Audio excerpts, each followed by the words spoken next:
Starting a Kienyeji chicken farm is an exciting journey, but success depends on getting a few key things right: land, the right breed, and proper management. It's a very good enterprising business. It has very good returns. It is cost effective. It is a good side hustle that anyone can also do. Just before you start doing farming, you also need to sit down and ask yourself questions. What kind of birds do you want to keep? What kind of feeds do I want to keep? How many birds do you want to keep? Orient yourself with knowledge and skills about chicken farming. For example, you could decide to keep Kienyeji farming, Kienyeji birds, but then Kienyeji also come in different varieties. You have Kenbros, you have Sassos, you have Rainbows. Which bird do you want to keep? At Muguku Farm, they have expanded wisely, operating farms in Kiambu, Kikuyu, where they are raising over 11,170 birds, and in Limuru with another 13,330 birds.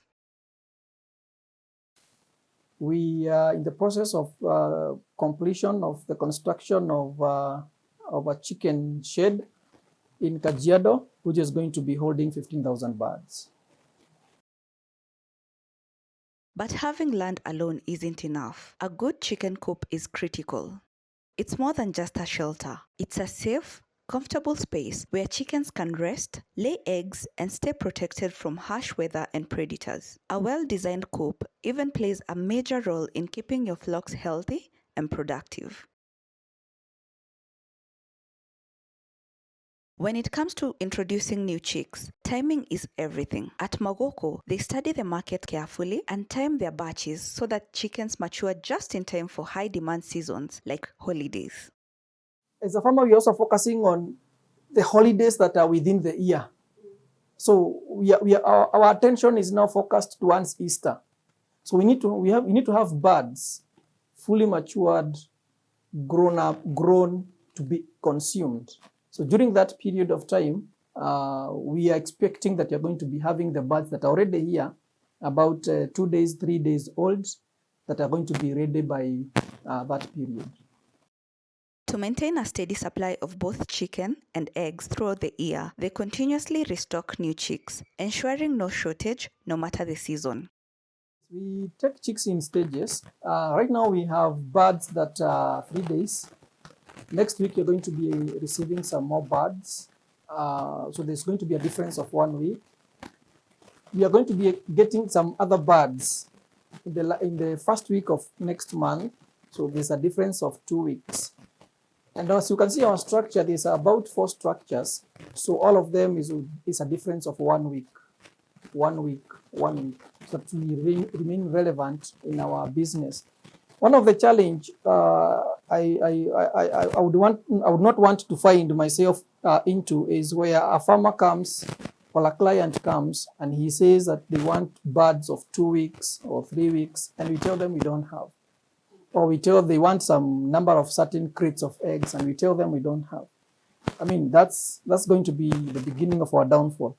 They need to find everything is there, everything is in place. Whatever they want, we are able to supply. Feeding is another vital pillar. While Kienyeji chickens are natural foragers, supplementary feeding, especially during their early stages, is crucial for healthy growth. That's why Magoko Farm separates cockerels from hens early to better control feeding, maximize growth, and ensure a balanced flock. After 1 month, we separate them. We take the jogos separately so that we feed them commercial food. That means this food is going to make them grow faster, so that we can also start getting our returns as soon as possible. Now that we've talked about feeding, there's one crucial element that is often overlooked: water. Clean and abundant water is essential for digestion, egg production, and overall chicken health. Neglecting water supply can quietly devastate a farm's productivity. Rainwater, sometimes, if it is not properly handled because of the iron sheets that attract dust, a lot of things that are happening on the iron sheets, and then the water flows straight to the tank, can be very harmful, can be hazardous to the birds.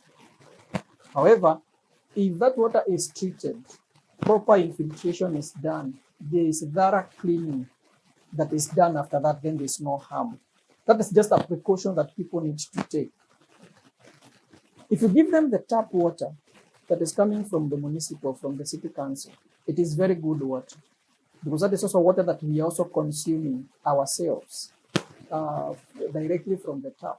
So what I can consume as a human being is what a bird should be able to consume. If you cannot consume water that has been in a tank for a month, then don't give it to the birds. Treat that bird in terms of water consumption just as the way you would want it to be, you would want it to take it to handle your water. So highly recommended is the water that is coming from the tap, but you know for sure you can also consume. But the one that is coming from the rainwater, if it is not properly harvested, then avoid it completely. Disease prevention is another non-negotiable. Regular deworming and vaccinations protect your flock, ensuring your birds stay strong and your business sustainable. Well, most of the time, if you don't feed your chickens with the right nutrients, the right combination of feeds, you experience what we call cannibalism. Cannibalism is where birds start pecking on each other. So you will find in a herd of, in a group of birds, you will find that some birds have feathers that have come out, or especially the head, the hair have come out because there's a lot of pecking that is taking place within your chicken shed. So it is very important that I show that those birds are missing some kinds of nutrients. They will peck each other, especially if you have no certain nutrients, even some calcium levels will be very low. So it is highly recommended that you need to feed your birds the right feeds. That way you will avoid cannibalism and pecking of birds in your shed. Normally what happens when they peck on each other, you'll even find some birds are still eating the same feathers. That tells you they are not feeding enough. There's some nutrients that is missing in those feed. And very, very likely, at the point of laying of those birds, they will start eating those eggs because there's some nutrients that are missing in their body. So all this can be addressed by feeding your birds on time and feed your birds the right food that you should feed them. I mean, if you can eat good food for yourselves, feed the bird good food as well.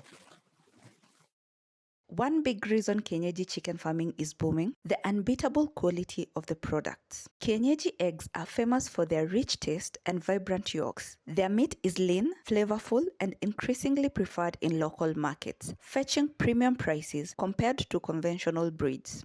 Our birds, they vary in prices. And we have the jogos, and then we have the hens. So the jogos, of course, are costly. When it's time to sell, farmers must weigh several factors, from bird size to market prices and timing to get the best returns. We consider the size, we consider the location where we are selling. The price of a bird here could be, a bird here we sell it at 1,500, but the same bird in another location, about 4 kilometers from here, we sell it at 2,200. The same bird, but the same size, but different location, of course, depending on the people who are living there. If you take them to estates, it's going to be very costly. If you take it to our neighboring just here by the road, we give them at 1,500, at most 1,400. Muguku Farm takes it a step further by hatching their own eggs, allowing them to sell chicks as young as 1 day old to other farmers. This opens up another profitable venture. Well, for a chick of 1 week, we sell it at 150 shillings. This is Kienyeji. These are birds that we have ourselves produced, incubated, and the customer has decided we want to get maybe like 100 or 300, 400, 500 birds. We sell them at 150. But if you take them, normally when you take more than 100, we sell them at 100. Another smart strategy, supplying bulk buyers like schools and restaurants. While the price per bird may be slightly lower, the consistent large orders guarantee steady income. We also have our client for the hotels. They come and get birds here for 700 shillings. So we have that client who comes and gets it. That's a bird of about 2.5 months. That's a grown-up bird, considering the feeds that you are feeding them, and of course that tumejipanga in terms of getting the foods that we need. So we know by March the number of birds that we should be disposing of to our hotel, to the hoteliers. Of course, like any farming ventures, Kienyeji farming comes with its own challenges. Government support in areas like vet services, training, and market access can make a huge difference for farmers. One of the other challenge that we're experiencing is the cost of feeding. The cost of feeding, especially the best in the market, is very costly. And we hope that the government can come in and try to help ease the burden of farmers. Especially if the government wants young people to do and to practice farming, they need to reduce the cost of the farm input that is experienced in terms of the feeding of the birds, in terms of the cost of each bird, the other costs, including the costs that are required to put up a structure, are also very important.